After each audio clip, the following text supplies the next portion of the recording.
విచిత్రంగా ఉంది. నిన్నగాక మొన్న నేను చూసిన బాల్కొండలో పోలీస్ స్టేషన్లో కాంగ్రెస్ పార్టీలో ప్రెస్ మీటింగ్ పెట్టించారు. ఏం చేయాలి మనం? పోలీస్ స్టేషన్ లోపల కాంగ్రెస్ వాడు ప్రెస్ మీట్ పెట్టిండు. నేను డీజీపీ గారికి చెప్పిన, సపరేట్గా వాళ్ళకి ఆయనతో యూనిఫామ్ ఇచ్చి వాళ్ళని నడుపుకోమని రాదు, ఎందుకు మీ పోలీసు వాళ్ళని నేను చెప్పిన. నిజం కాదా? గంత ఇజ్జత్ తక్కువ వ్యవహారం నడుస్తూ ఉంది ఇలా రాష్ట్రంలో.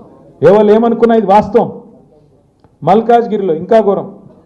ఇద్దరు గుండగాళ్ళు వచ్చి రోడ్డు మీద గంట సేపు ట్రాఫిక్ జామ్ చేస్తే ట్రాఫిక్ పోలీసు వాడు ఏం చేస్తుండు, వాడు లోకల్ సిఐ ఏం చేస్తుండు, ఆ లోకల్ సిఐని ఆ గుండగాడు బానెట్ మీద నీ కూర్చొని ఇక్కడ రా, వాన్ సంగతి చూడు, వీని సంగతి చూడంటే ఈ రాష్ట్రం ఎవరు నడుపుతున్నారు?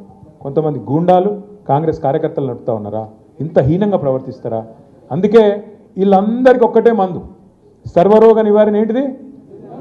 జిందా తిలిస్మాత్. గట్లనే మీరు రేపు లోకల్ బాడీ ఎన్నికల్లో గులాబీ జెండా ఎగిరేస్తే వీళ్ళందరూ లైన్ కట్టి ఆనంద్ ఇంటికాడ మీ ఇంటికాడ నిలబడకపోతే నన్ను పట్టుకోండి.